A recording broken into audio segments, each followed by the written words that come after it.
Hello again.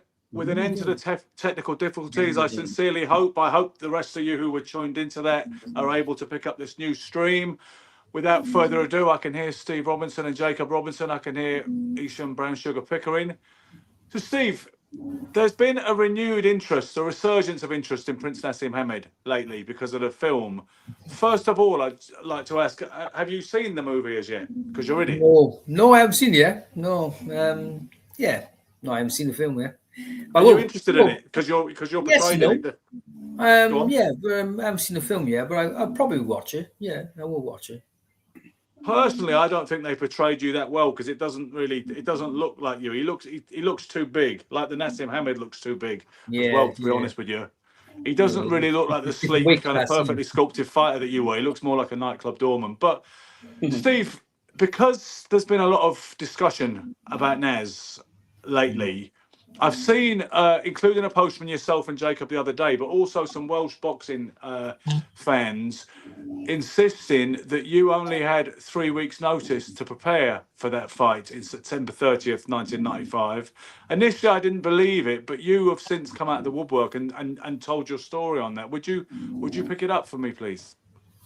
Yeah, it was just over 3 weeks. I had preparation for the fight because I was actually on holiday with my family, and it was one of my mates was over there, and he said, "Oh, you're in the paper. You're going to fight in 5 weeks' time."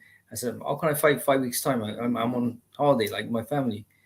And I was told I got to fight Naseem Hamed by that time, 30th of September. And if I don't fight him, they strip me the world title. Because I believe they'd made Hamed the number one contender at that point, even though he'd never fought at featherweight. They'd installed him as the mandatory, right? Yeah, I don't know how they done that. He was in a different weight class, and then they made him number one. I don't know how we can. Steve, if they put in a tabloid that you was boxing in, wouldn't you have to assign for the fight for him to announce the fight on an international tabloid? No. On the newspaper. Surely you signed for the fight. No, I never signed for nothing. No, never signed for nothing, mate. No, nothing. Nothing, man. Like I said, you want in your contract or nothing then, no? No. Like I said, he come from nowhere. He was a different weight class. Next minute, he's number one. What the hell? He's number one. You looked at the newspaper and you was fighting him in 3 weeks. He said a friend told him. No. What it was 5 weeks ago when I was actually on holiday. Come back from your honeymoon, innit? So yeah. It was 5 weeks ago. I was actually on my holiday. At the start of my holiday, it was a few days in I was in Portugal, and then. Yeah, and you found out when you was on holiday. Yeah, so I had to get my holiday. I didn't even train over there. I was unprepared, So at what point? Because you were trained by Ronnie Rush, I know. Was Di Gardner still your manager of record at the time, Steve? Yeah, he was. Yeah. What was the first conversation you had with either of those gentlemen about this upcoming Hamed defense? Well, they didn't think it was we had enough time. But he said if I don't fight him, I get stripped of the world title. And because Hamed was the bigger commercial animal. You mean? Was that? Say again. Just say what you said. I'm more interested. I probably might find it hard to get a shot of the world title. Obviously they stripped me, and then they would make the title vacant, and then I don't know. You had previously fought against a guy called Pedro Ferradas, I believe, on July 7th of that year. Is that right? Yeah, I did. Yeah. And then straight after I got married, then. Yeah, you got married and then went on holiday, and then So at what point, when you got back to, how were you feeling about it when you got back to Cardiff and began to prepare, knowing you had 3 weeks? Were you still confident and thinking, well, I'm reasonably fit because I boxed a couple of months ago and I'll beat this guy? How were you feeling? Yes and no. I was sort of I felt like I was always fit, because I don't drink, I don't smoke. I come back and I thought, this all 3 weeks ago. And I feel like I didn't have enough preparation. Someone like Naseem Hamed. I mean, what about sparring? Who did you? Because obviously it's difficult to get anybody who can even remotely imitate him. I would have thought. I didn't really spar. I sparred with all kinds, really. Daigan had a lot of stable fighters, and I sparred with different fighters. So yeah, I just can't remember. I sparred with them. The whole thing was just mad, like how they could just announce a fight like that. Did they tempt you with big money, Steve. Is that why he took it though? He didn't need to take it. No. And I wasn't happy with the money as well. So Yeah, Did crazy. you get the lion's share at least? no, if I know, I rumours that he had more than me. Yeah, because sometimes that can happen, even though it's not supposed to happen, but it can happen in So certain how many people was there? How did they manage to sell it out as quick as that? It just would have at the time, innit? They were both big names. Obviously, he was a massive name in Cardiff. Like really, that would have just sold out in like what? Within like a week, easy. 15,000 people in the Cardiff Arms Park. Yeah. I mean, Outdoor, wasn't it? yeah, outdoor event. I mean, it's selling out like easy. I mean, you probably could have sold that out twice. I mean, I think we're looking at the fight at the time, and in the build-up where they were doing bits of coverage, it was quite obvious that Steve was a big folk hero in Wales at the time. Big time. You know, they showed the support he had. It was a hostile environment, I remember, for Hamed to walk into. I think big time. somebody threw a coin at him, as I recall. Yeah. I've had people like older peoples who were like attended the fight, and they were talking about it to me like before. They were saying like, you know, he could have sold out that place like double. I mean, it was just like that's how, you know, big the fight was, you know, at the time. Yeah, Did they actually threaten you then? That would strip you if you didn't fight? They did. Who threatened you? Whatever, the promoters, whatever. Frank Warren. Frank Warren. I want to mention names, but yeah, maybe. Yeah. I mean, I can believe that, because the whole thing was, obviously, Prince Naseem Hamed was huge box office. I think that was obvious from the moment he made his pro debut. And I could see there would have been a school of thought saying, well, Steve's had his run, he's overachieved, and now it's time to usher in this new generation of British boxing. Try to get me beat. They try to get me beat, obviously. They try to get all these English fighters, ex-world champions. I beat them. I always beat them every time. You weren't supposed to beat McMillan. You weren't supposed to beat Hodgkinson. I don't know about Duke McKenzie. I suspect you probably were. I don't remember the odds, but you probably weren't supposed to defeat him either. So, I mean, I guess that was the story in essence. They thought you might be a flash in the pan, and you just kept winning, right? That's it. Yeah. They thought it was a fluke, didn't they? But obviously, I proved them all wrong. You know. Yeah, I do remember, Steve. I don't remember which Hamed fight it was, but at some point he knocked someone out on the way up. It wasn't his previous fight to boxing you, I know that much. But you got in the ring with him after they got you in the ring, right? Just to have a few words to plant the seed that you guys might be fighting. And do you remember? He was all hyped because he just knocked someone out.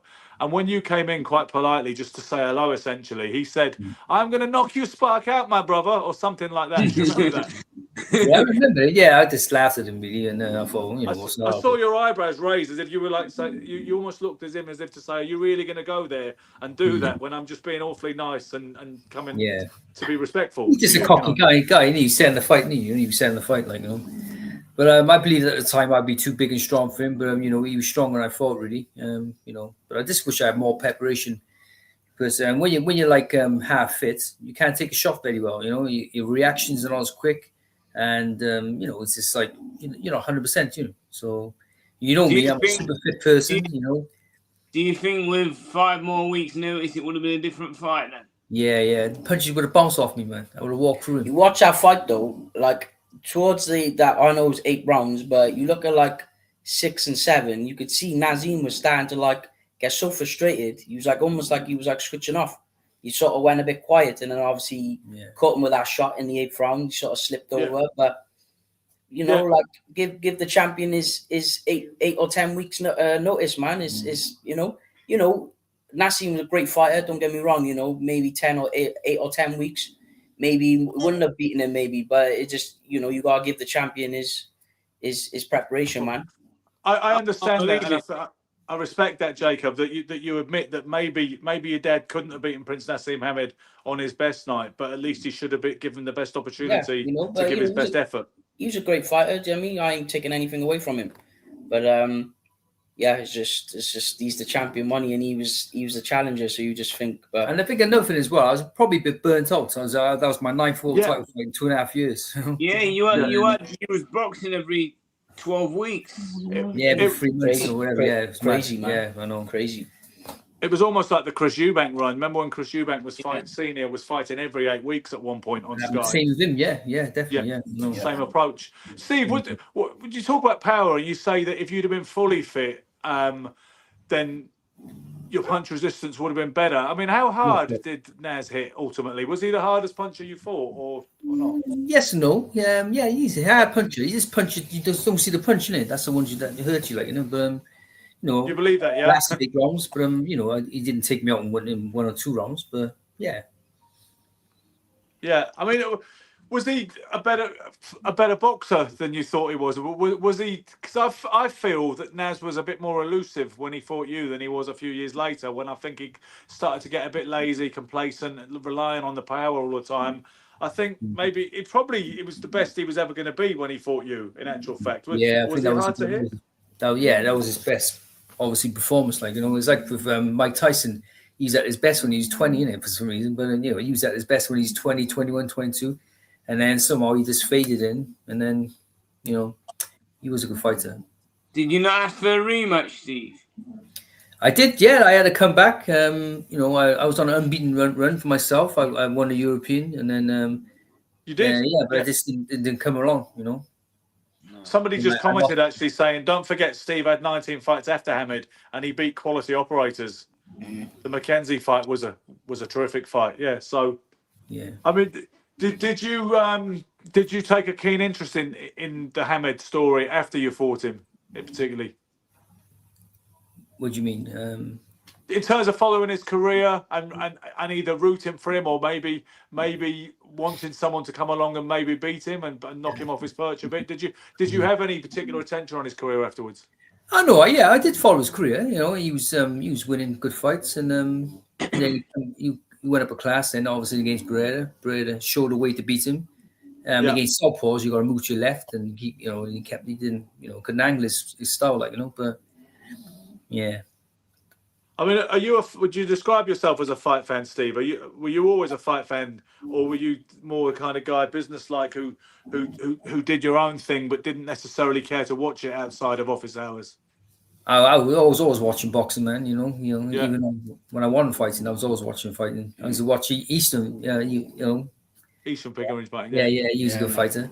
Yeah, he was a good fighter in his time, and It's very talented. I thought he could have won a world title, but he just didn't get the break, like, Yeah, I mean, I think it's getting increasingly easier. I don't want to say easier because it's not easy to win a world title or a fight at elite level, but it has become more common to win world titles the more the decades have gone on, bringing us all. I mean, you might have noticed that fighters are getting made world champions by email these days, and by in boardrooms. They're often frequently getting upgraded to. I mean, obviously Fabio Wardley, that kind of situation. So and Jazza as well, innit? The other day, Jazza Dickens, innit? I know. Thank you. Jazza Dickens. And do you know what, Steve? What I struggle with, it's not Jazza Dickens' fault. And from what I understand, he's a really nice fella.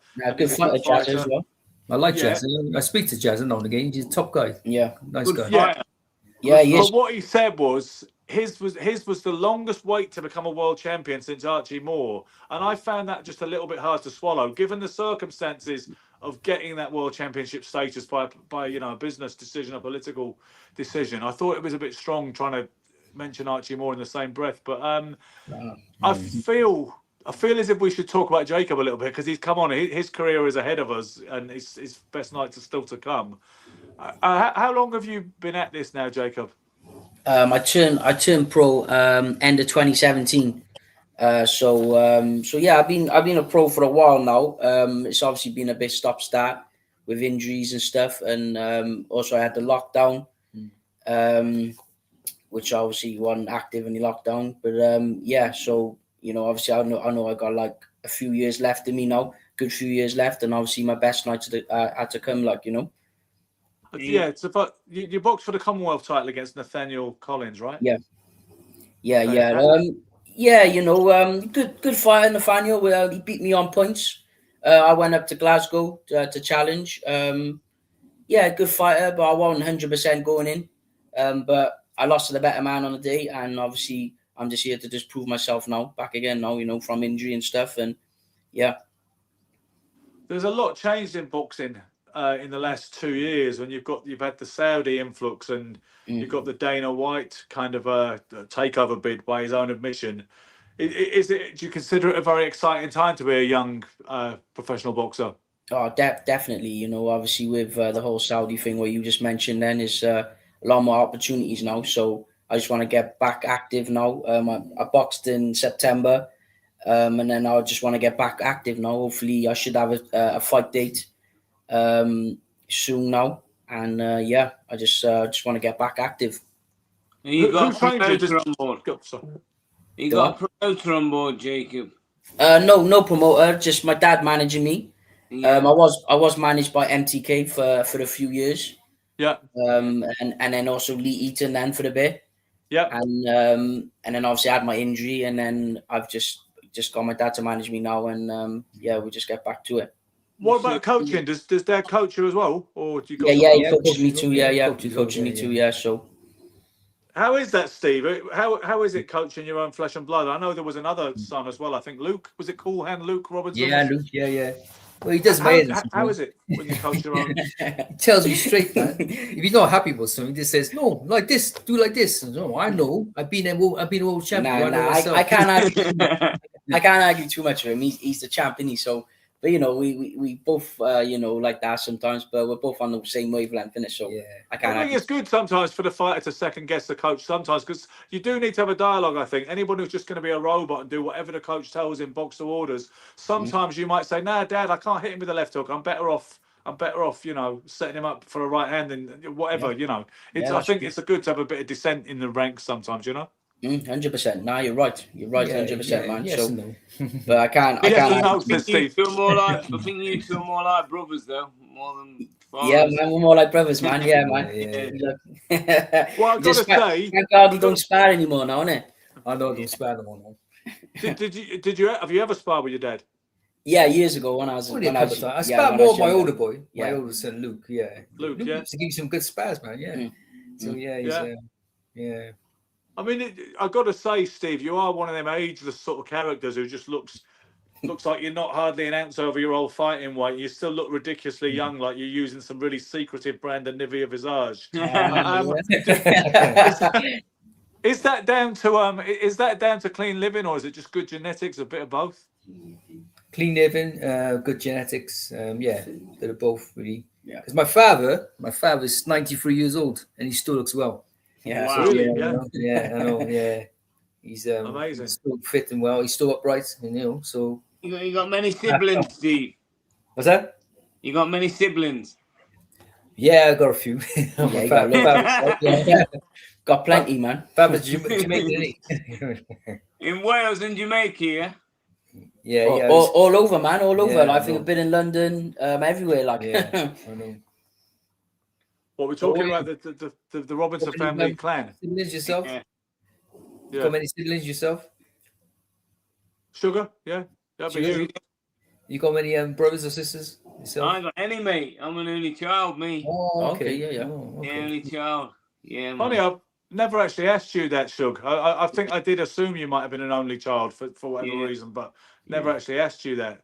But I mean, you see, sometimes I remember back in the day, Steve or Jacob, they used to say that father and son partnerships don't work in boxing. They're not successful, but that's not true, is it? Because you've seen, obviously, there's a few examples, but certainly Enzo and Joe Calzaghe was a relationship that put the lie to that. I imagine you probably know Joe pretty well, the pair of you. Yeah, we know Joe. Oh, yeah, Joe, top guy, man. I know Joe, Yeah. Respect, man. He's a good top guy. Yeah, he's been to a couple of my fights as well, and over the years as well. Do you know what I mean? So yeah, Joe's a good guy, man. Great dude.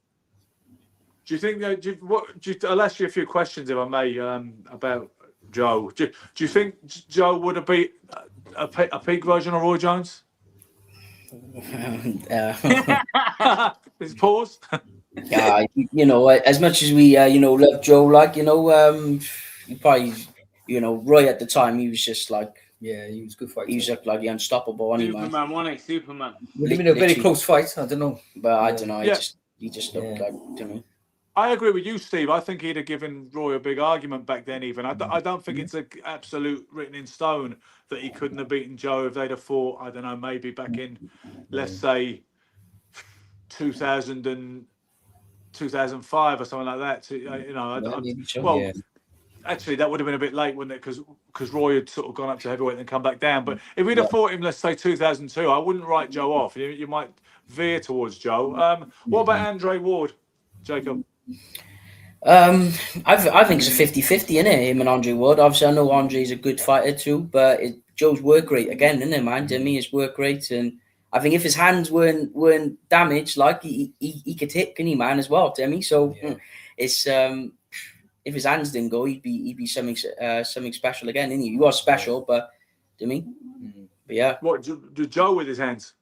Yeah, with his hands, innit, Joe? Yeah, he had bad hands, didn't he? Well, that's why they accused him of slapping, because he throw these amazing stream of consciousness combinations with real fast hand speed. Yeah. But not every shot. It's like his fist wasn't clenched for every shot and I think it was like you say, because he had bad hands. Because I think Joe started as a puncher, and obviously not too many people put Chris Eubank over, especially not in the first round. But I think he was plagued by hand trouble, which is why he'd throw those combinations that people accused him of slapping, because he was saving his hands. You know what I mean? Exactly, and I think for him as well, like to switch up his style from being like a puncher to throwing like 80 or 100 punches around, then it takes some fighter like to just switch up your style again. I mean, to go from that style to another style is says how good of a fighter he is. We've got a question by the crowd here. By the way, bear in mind, I'm keeping my eye on the time with the half-an-hour yardstick on the new clock. I know it took us twice as long because of all those technical nightmares. It took us half an hour to get on. Yeah, I know it did. Joe has asked Hoko versus Colin McMillan. Who wins, Steve? That was a question for you. I think Colin McMillan at his best would have beat Hoko. Because Colin had hand trouble as well, didn't he? He had a shoulder, didn't he? He had a bad shoulder. Yeah, shoulder about it. Yeah, he had a bad shoulder, didn't he, Colin? Yeah. So you go with him. Jacob, what's your plans anyway? What's that? How old are you now? 28, did you say? No, I'm 31 now. I'm 31. I'm a fresh 31. You live the life, like you live a clean life, like you. I live a clean life. I don't drink alcohol. I don't smoke, nothing like that. So that's the key, man. That's the key. I've never drunk or smoked or. That's good. That's why you look quite young yourself. Yeah, you look well. You look well yourself. It's all down to clean living. I do like my fast food, but I don't eat. I don't drink, smoke, or take drugs, and I think that's been the key. I never pushed it. Same with myself. We all like fast food, don't we? Now and again. Yeah. I think that's the key. But you got what, 4 or 5 years if you wanted to, Jacob, or maybe a little bit longer. But it's about getting that few quid, yeah. Exactly, man. So I think my next fight, I want some sort of like Celtic title, just to get myself back up there, like a 10-rounder, and then have a crack at either the British or the Commonwealth titles. Featherweight division now is wide open. Is vacant the title at the moment. It is. I think the Welsh needed a star. They need a star again. Yeah, man, for sure. Obviously, there was Joe, there was your dad, and then there was Lee Selby. Yeah. There's some room for you to come through, and you just need that break. I mean, I think one of the Hammeds is a good idea. Why not, man? I'd love to do that. Yeah, that's a nice angle. It strikes me too, Jacob, that you're in quite a fortunate position because you have the benefit of having a former world champion father, but because Steve's profile is not so high that you get all that pressure on you like a Chris Eubank Jr. or a Conor Benn, you get all the benefits of that pedigree without having all the crazy pressure and expectations that goes with it, maybe. Yeah, no, 100%. You are right, Ben, Jimmy. And, like when I turned over, a few people sort of like were saying at first, you get this and that because his dad's a former world champion, but I still had to sell like tickets on shows, and do the stuff like other people have done. Like probably the biggest show I boxed on was probably the Golden Contract when I boxed on that one against Sean Davis. I was supposed to fight Razak Najib or something, I think it was. Is that the one that Jazza Dickens won? That's right. Yeah, he won in your call. So, did you box on the show at your call? Because I was there that night. Yeah, that's right. Yeah, I boxed on that show.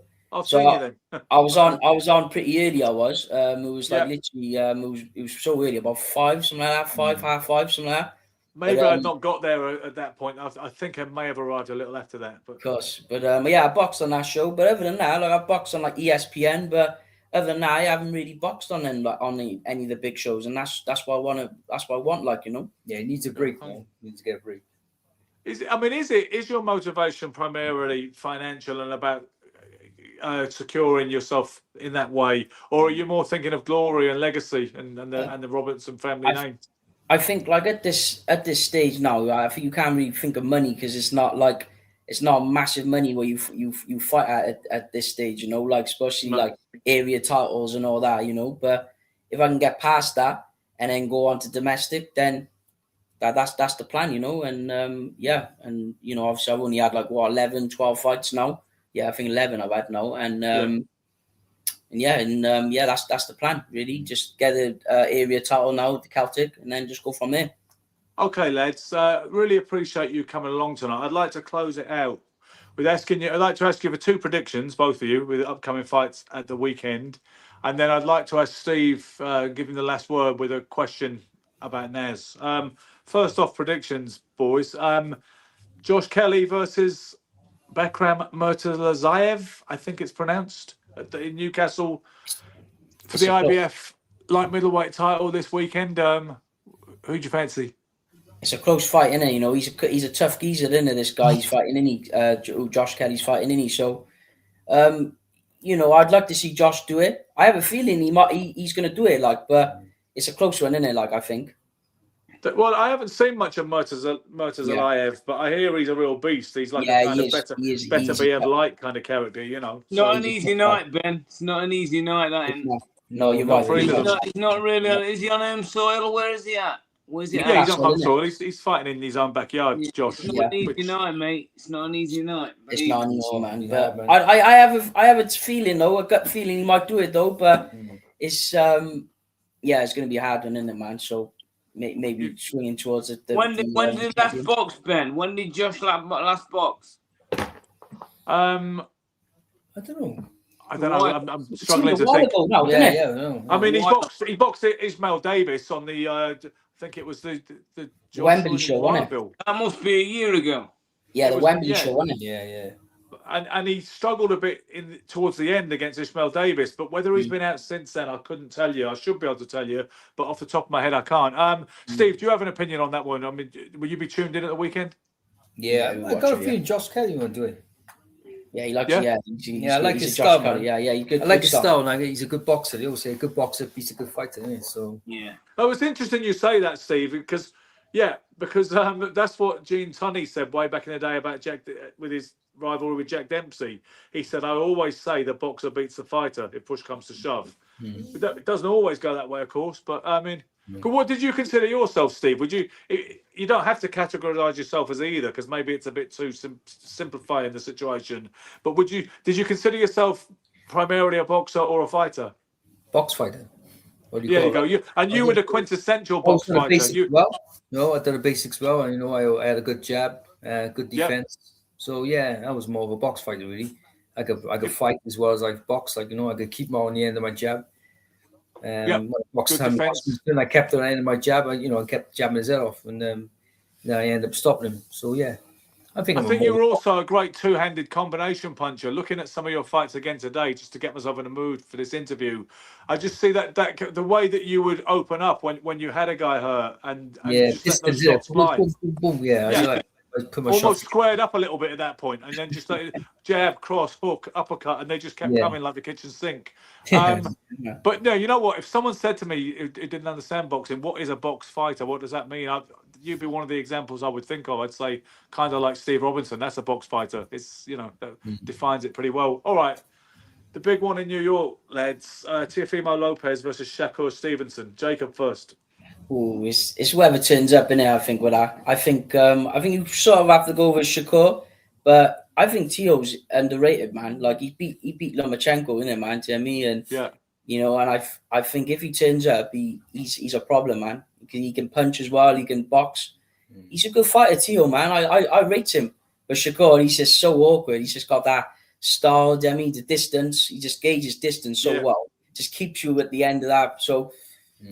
I may have to swing with Shakur, but it wouldn't surprise me if Teo wins. as well. I'm exactly the same. I think he's got the elite skills, Stevenson, that will probably see him home. I think he probably is that special. Yeah. But Teo might be a little bit more tenacious. He's definitely more experienced, more seasoned, been in tougher fights. So it would not shock me. I think I fancy Teo, you know. I mean, I'm I always agree with you, mate. I've heard fancy Teo as well. Yeah. I'm always for a boxer, but like I just think he's going up a weight. Teo's strong, and he can box. Strong. He really beat Lomachenko. He can box a bit, man. That's what I'm saying. You know what I mean? Yeah. I fancy Teo, yeah. Same here, man. Yeah, it's a 50-50. He's a box fighter. Whoever turns up, innit, really, I think. And very explosive as well. Very explosive, isn't he? Yeah. So, and that's what we want. We want the big fights where you're kind of torn on them and you're not sure who's going to win. That's the ultimate appeal of boxing. That's right. All right. Last question then, Steve. The legacy of Naseem Hamed seems to be a divisive one. That some people will tell you he's one of the greatest British boxers in history, and deserves to be remembered as that. I mean, I'm aware he's a Hall of Famer. Other people say he was a little overrated in the day, and he got exposed when he met a truly elite fighter. And they talk his legacy down. Which camp are you in ultimately? No, I think he was a great fighter. He's so strong for his size and everything. And I rate him. I rate him one of the best British boxers. Yeah, definitely. Of all time. Yeah. So do I. Definitely. I agree with that. Yeah, definitely. You on that, Jacob? Well? Yeah, 100%. Because you sometimes say like on social media, you see all these clips, and then people just put like Barrera in the comments straight away. And then, it's not really, I know he lost to Barrera, but you can't really. You're allowed to lose fights, isn't it, Jacob? To an all-time great, on point. It doesn't erase everything else you ever did just because you lost to one guy. Yeah, definitely not. Yeah. But they always go on about Barrera, really, which sort of like does put a little bit of a thing on it. But he was a great fighter, man. I love his style, like, in that sense. But, but that's just how it is, Yeah, he was kind of the full package, Ben. He could punch. He was fast. He was hard to hit, and he regained that crown a few more times than you, Steve. And he had some very big, hard opposition. I don't know. Did he make more defenses than Steve? He might have done just about, but it was pretty close, I think. About 10 or 12, I think, mate. Yeah. Yeah, the good one. Yeah. But regardless, one thing I appreciate. Listen, I already knew Steve was a decent urbane chap because I've got some awareness of him from watching his fights and seeing his interviews. But I also like to say that I'm pleased as well to find that you're from the same cloth, Jacob. That I appreciate your honesty, your boxing knowledge. When you didn't just say that Joe Calzaghe beats Roy Jones out of Welsh solidarity, you acknowledged the fact that your old man might not have beaten Naz with an 8-week camp. And I really appreciate that erudite, intelligent honesty. And it's been a pleasure to talk to the pair of you tonight. Yeah, no, I appreciate you you having us on though as well, man. Before I go, I'd love to have a rematch of Naseem Hamed. Go on, say that again. You have no chance, man. Nah, What are you weighing, Steve? What are you weighing? I'm bro, welterweight now. Yeah, he's heavyweight though, isn't he? Yeah, I think I grate his fat head on my 6-pack. Yeah, nah, but you know what though, like all that to the side though, I think you should just squash it. Either me fighting one of his boys, or two of them. I think in the comments a little while ago, somebody said Turkey El Sheikh will pay for Jacob Robinson versus one of the Hamed boys versus Adam Hamed. He thinks surely that should be of interest to somebody, 100%. I know they're a little bit heavier than me, but I walk around about 10 stone, maybe just under 10 stone. It wouldn't bother me at all. Like, fighting one of them. Fighting tomorrow. Big featherweight. He's a big featherweight. Steve, somehow, somewhere you've got to get hold of Turkey because he can make that happen. That's a really interesting fight, your boy, against one of the Hameds. Yeah. Get hold of Turkey, man. He can make it happen. 100%. Why not? Have you got any contacts? Let me know, mate. No, I wish I did. Yeah, man. Yeah.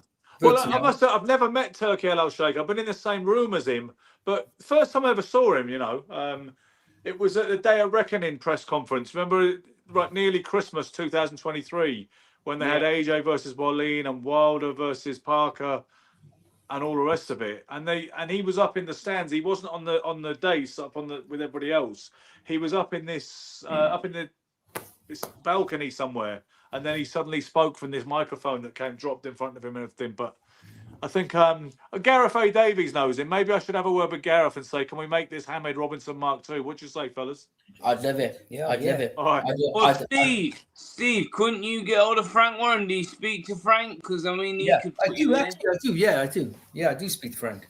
So maybe you can speak to Frank through it. I reckon you can get away through that way.